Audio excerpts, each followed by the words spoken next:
of it.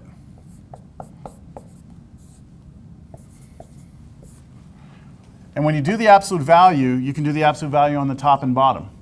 What's the absolute value of -1 to any power? 1, because it's either going to be 1 or -1, right? And then you're going to take the absolute value, which is going to be 1. So your top is always going to just be 1. And then, do you really need an absolute value on n squared?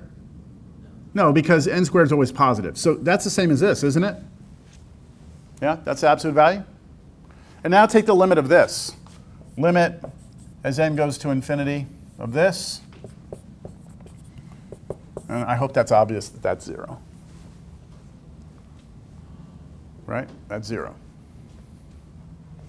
This number is fixed. The bottom gets huge. The ratio gets small.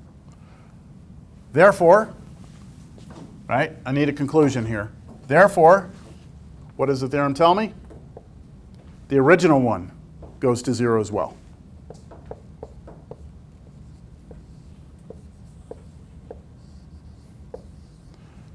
So the theorem says if the absolute value of this goes to 0, then the original one goes to 0 as well.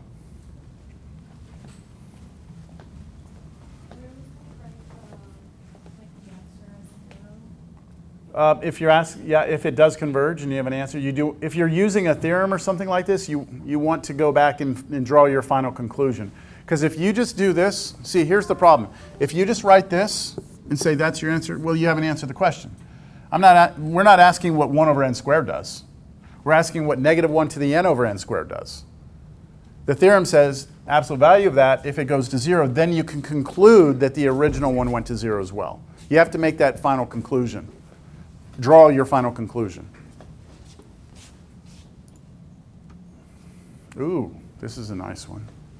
Oh yeah, this is a fun one. This is a fun one.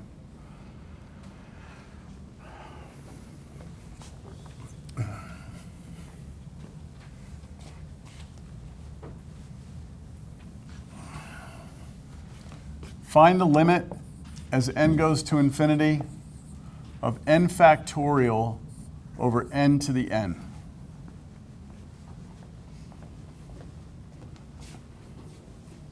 What does n factorial do as n gets big? Does it get big or small? What does it do? N factorial. It gets huge, right? So it becomes infinite. Do you all agree that the numerator is headed to infinity? All right, denominator, n to the n. Huge number raised to a huge number. Infinite as well. Infinity over infinity, right? What do we do when we see infinity over infinity? Usually we're thinking L'Hopital, right? But this is a sequence.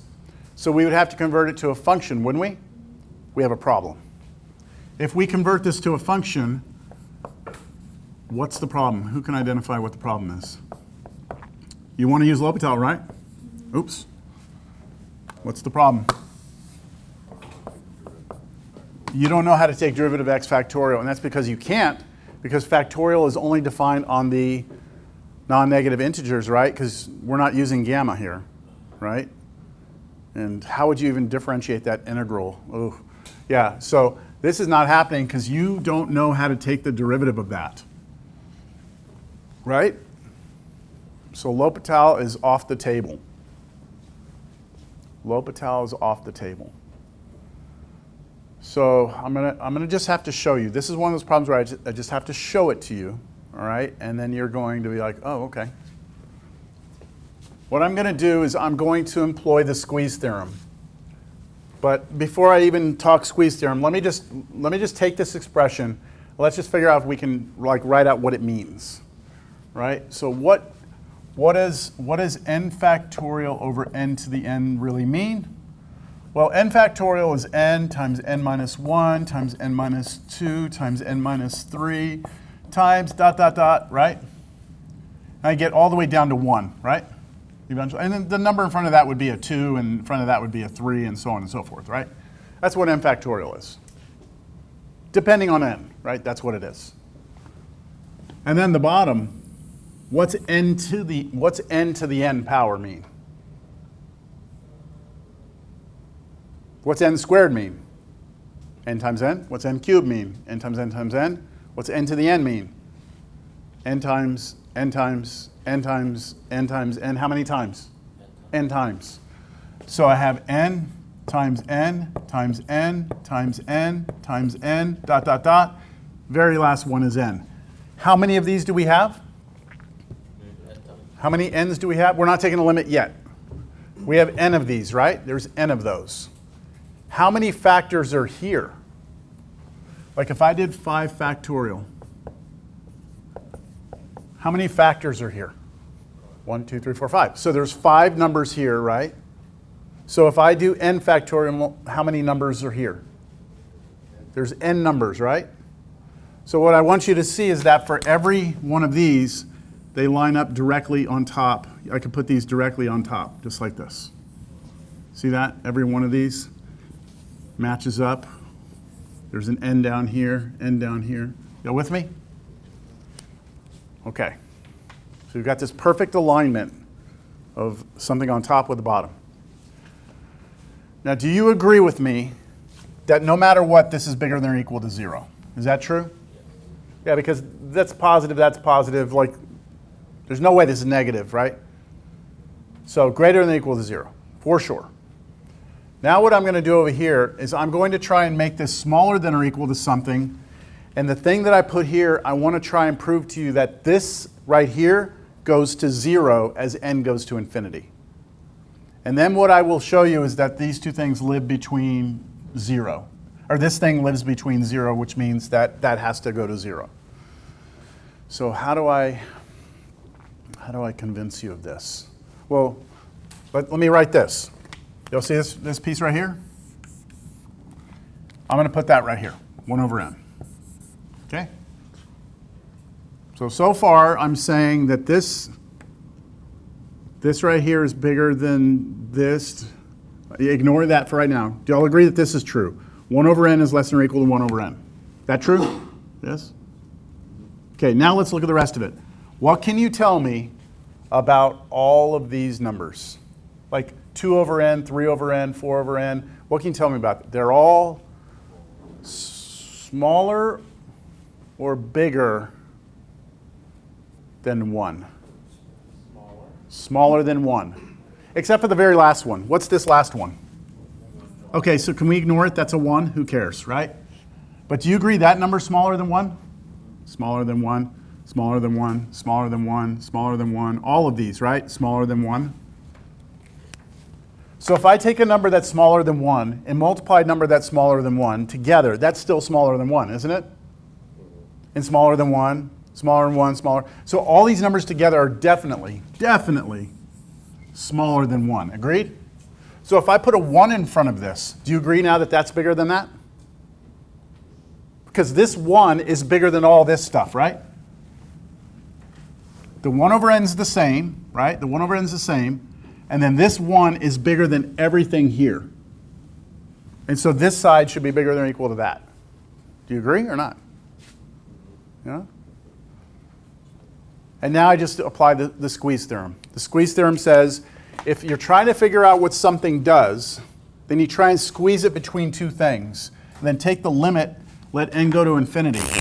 Take the limit as n goes to infinity of this, the limit as n goes to infinity, infinity of this, and then the limit as n goes to infinity of this.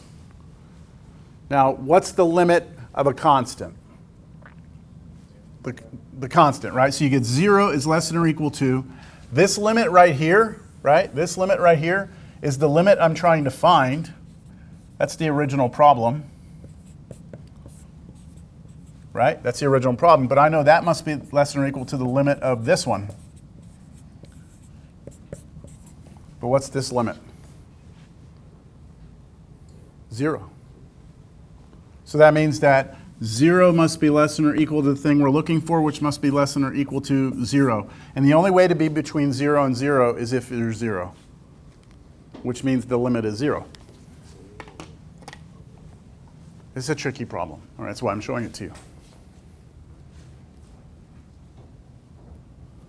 So you might, I'm not going to test you on squeeze theorem, but in your homework you'll probably run into some stuff. So, you might want to go back and look at squeeze theorem.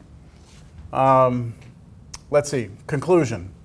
n factorial over n to the n converges to 0. That's my conclusion by this squeeze theorem. The reason I'm showing this to you is see how we manipulated this and kind of like analyzed each piece? That's going to be stuff we're going to continue to do in this chapter. So I just want to kind of start showing you things like this now. How are we doing on time? Oh my gosh. Okay. A sequence you should know. This is a special sequence. You should know what it is. The sequence r to the n.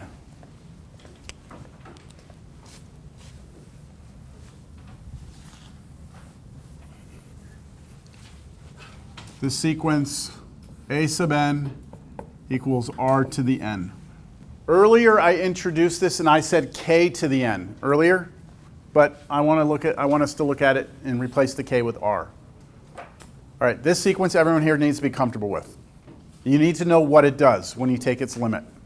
And you can see there that there are two things that could happen. If you take the limit as n goes to infinity of this sequence, either what? It goes to 1 if r is 1. I meant to say three things happen, sorry. Do you all agree with that one? If r is 1, what's 1 to any power? If r is 1, 1 to any power is 1, right? So that's just a constant. So if r is 1, you're taking the limit of a constant, so your answer is going to be 1. Now, if the absolute value of r is less than 1, then your answer is 0. I want to show you that. I want us to convince ourselves that that's true.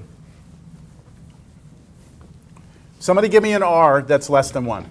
Absolute value of r. Give me any r you want that's the absolute value is less than 1. 1/3. Okay. So if r is 1/3, then what we're doing is we're taking the sequence a sub n equals 1/3 to the n. And now I'm asking what happens as you let n go to infinity of this. Just think about it. Start letting n, look at what this sequence looks like, right? What happens if this is a 1? You get 1/3. What if it's 2? 1/9. 3. 127. 4. 1 over 81. Because this number is smaller than 1, when you raise it to powers, it gets even smaller. And so that should go to 0.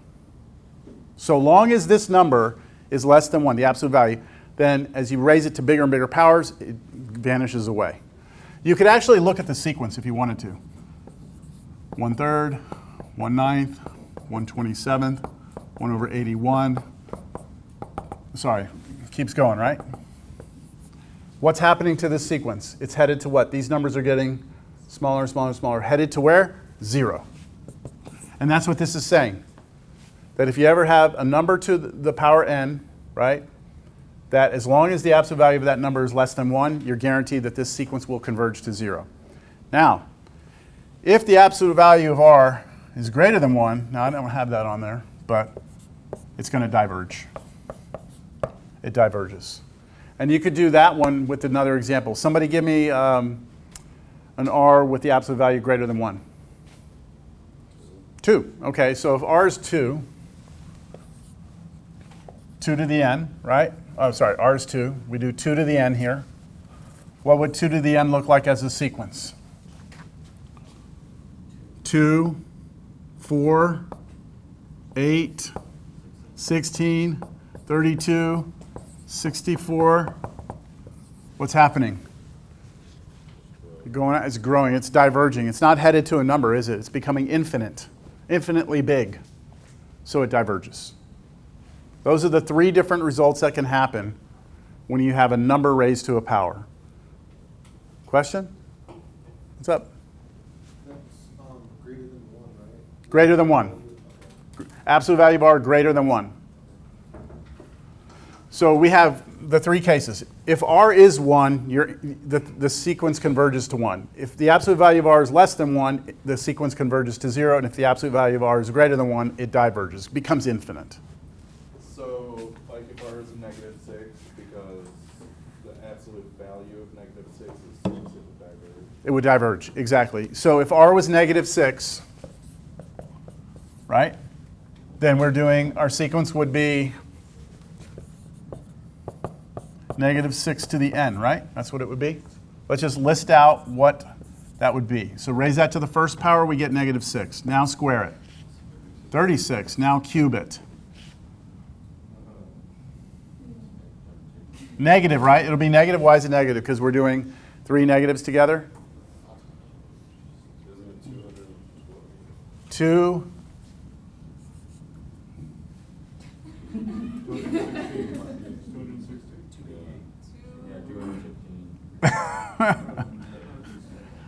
How do y'all do this arithmetic? I'm just curious. Do y'all do it in your head? Do y'all try to do it in your heads? You're multiplying this times 6, right? So first just do 6 times 3.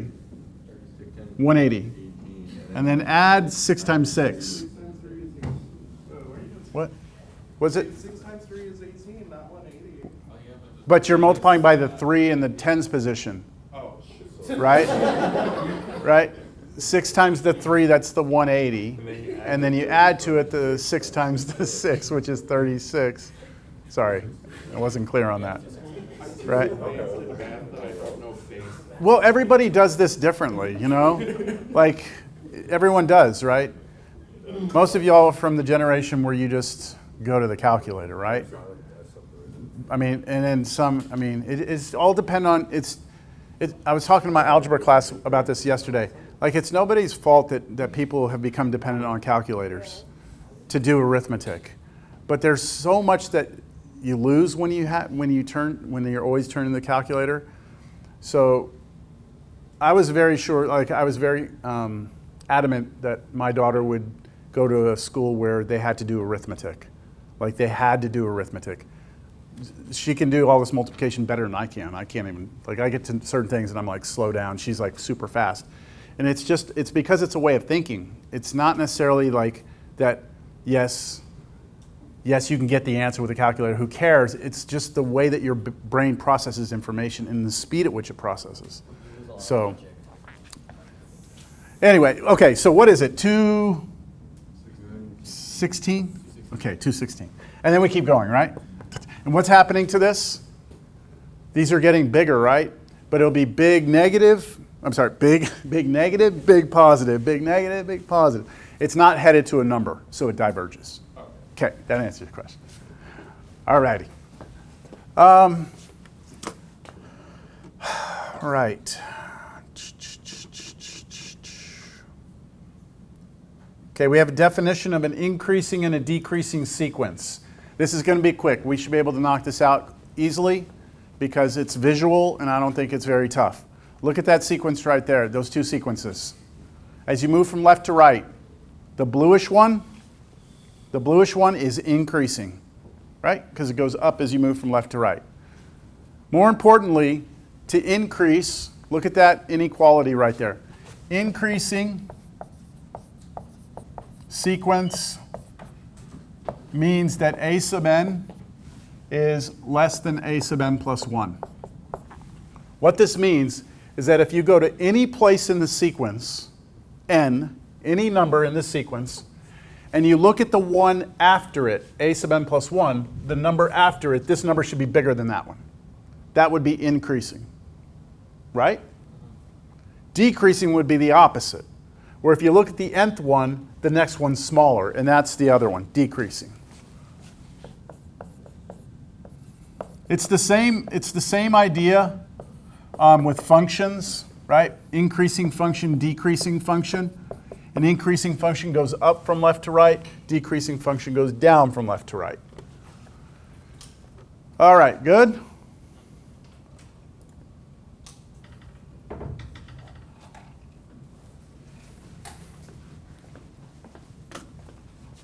I want us to show that this sequence is eventually increasing. So look at that sequence right there. Are y'all tired? Are y'all burned out yet? I told y'all last class, right? This is where we separate the, okay? You got to have the endurance to get through chapter 8. It is a lot of material, so. All right, so what we want to do is take this sequence, a sub n is 10n over 2n plus 1. And what I want you to do is show me that this is eventually increasing. All right? Show me that this is eventually increasing. But there's a catch. I don't want you to just list out the numbers and then be like, see, it starts to go up. That's not what I want you to do. What I want you to do is I want you to use this definition to show me it's increasing. This is what it means to increase, right?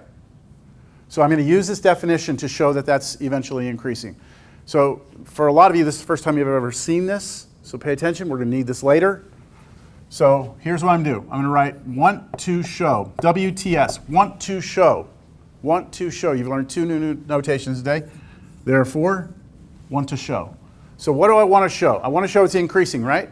So I want to show that a sub n is less than a sub n plus 1. Right now, I don't know if that's true, right? I don't know if that's true, but I'm going to try and show it's true. All right, what is a sub n for us? What's a sub n? 10n. I'm going to write that down. 10n over 2n plus 1. Everyone agree that that's what a sub n is? I want to show, and I don't know. See, I don't know if this is true yet. Okay, I'm trying to convince myself that this is true, that this is smaller than, what does a sub n plus 1 mean? The next one of those, right? So instead of plugging in n, what am I plugging in? N plus 1, in for n.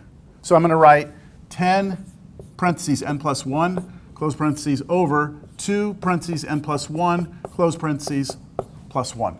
I need to show that that's true. I need to convince myself and you that this is true.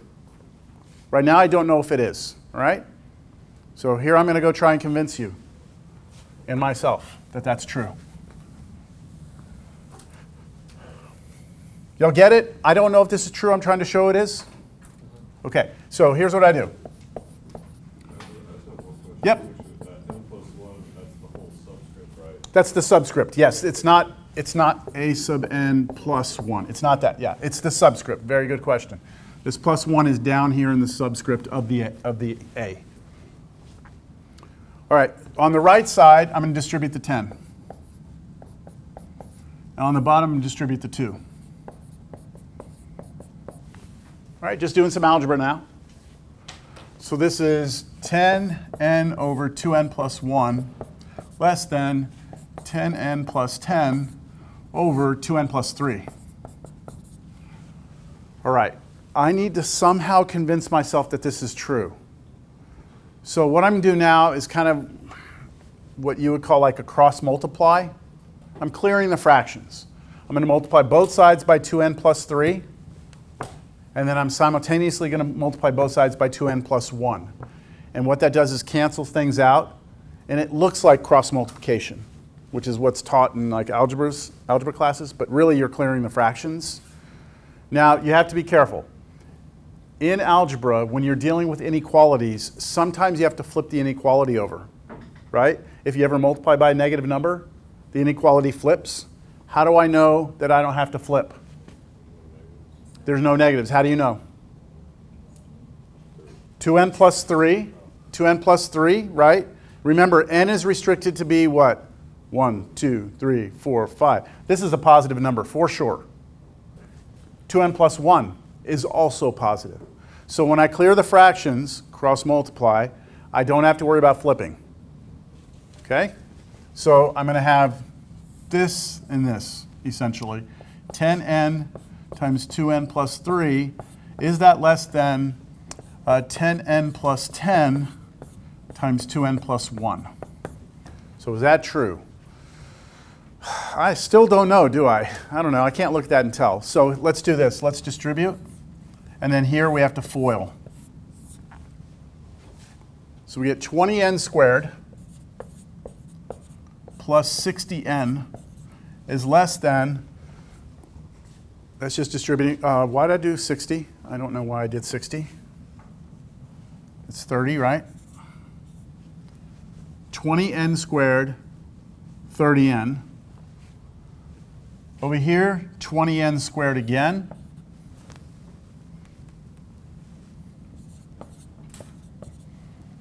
And then what?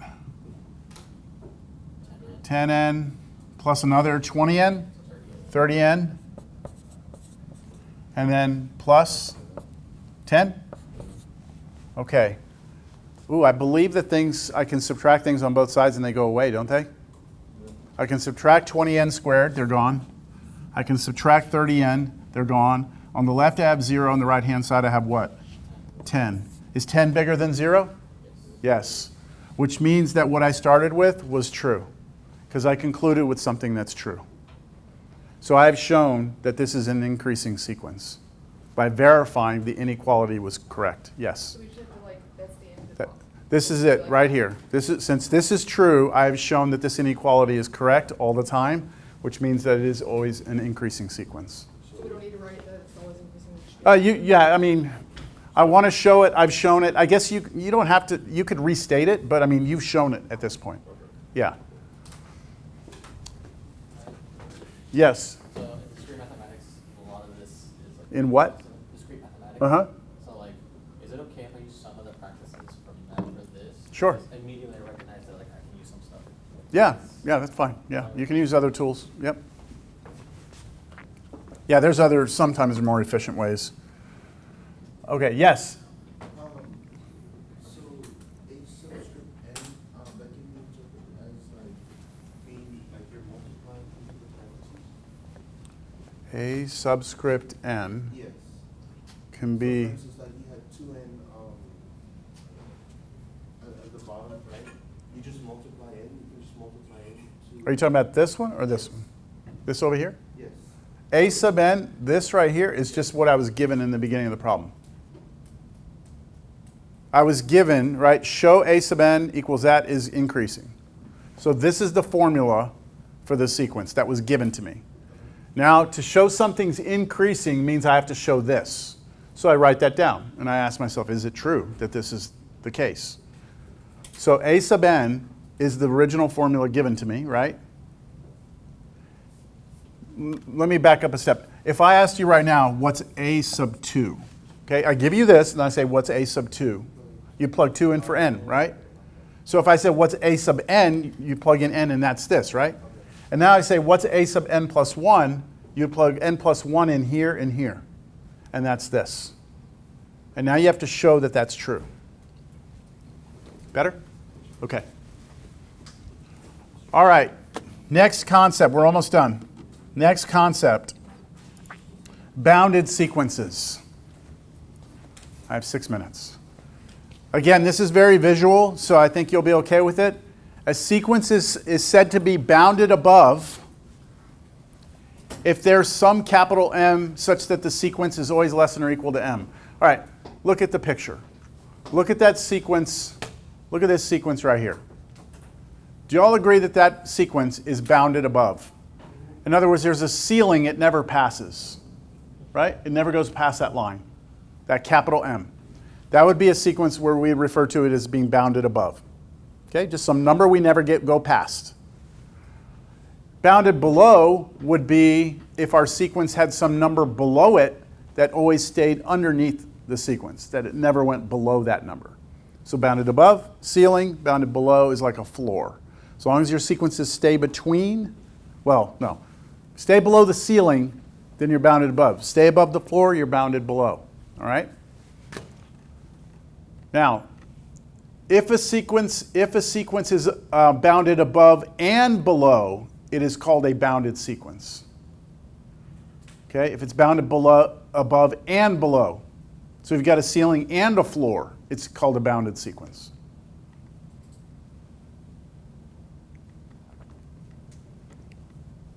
That is a bounded sequence, right?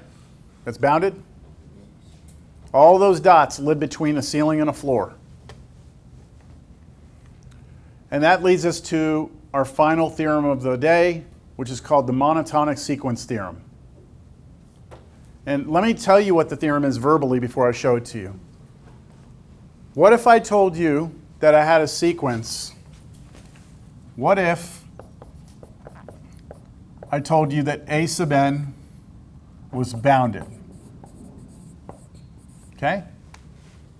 I'll tell you that first. It's bounded. That means there's a ceiling and a floor, right? And then I tell you one more thing. A sub n is increasing. Oops. Increasing. What could you conclude from that? If I tell you that you have a sequence and it's got a floor and a ceiling on it, but the sequence is always increasing, what could you tell me about the sequence? Hmm? Yeah, show me again. It just like, but then it like, it converges. It converges to something, right? If I have a sequence in here and I can't pass this ceiling, but I always have to increase, then that means there's going to have to be some asymptote that I get closer to, which means I have to converge. I have to converge. This reminds me of a story. I'm out of time almost. This reminds me of a story of a colleague of mine back in the early days of my teaching. And it was this Valentine's thing where he was telling his girlfriend that his love for her was always increasing, right? I talked to this in Cal 1, right? Something like this. And just because you say something is always increasing does not mean it gets bigger without bound. Like that doesn't mean it grows without bound. Look at this sequence, it increases. Each one of these is higher than the one before it. But you can still have a horizontal asymptote, right? That's what this theorem is saying. If you're bounded and increasing, you must converge. What if I change this to decreasing? Still got to converge, right? So the bounded monotonic theorem says that every bounded monotonic, so what does the word monotonic mean? I didn't specify. Monotonic is this. If you're increasing or decreasing, it's called monotonic. So if something is increasing, you say it's monotonic. If it's decreasing, you say it's monotonic. So this just says that every bounded monotonic sequence converges. All right, your homework. I did not get to go through this, unfortunately. I did not have time. But a lot of your homework is finding the limits of sequences. Okay? So this is where you're going to have a lot of calculus come into play. Cal 1, limits, L'Hopital, things like that. See how it goes. And then next class we start 8.2. We have a test next week. I sent out the review, right? I actually sent you all a review and an old exam.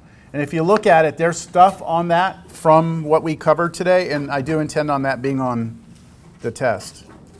So what we covered today will be there. Yes? For a bounded sequence, like how it is increasing, it doesn't have to be an asymptote on its not and bound, just one. So, okay, do the increasing one. If it's bounded and increasing, right, then it has to have an asymptote, it has to converge to something. And what's your question? So it doesn't even have an asymptote on the bottom and the top. It's considered bounded. Well,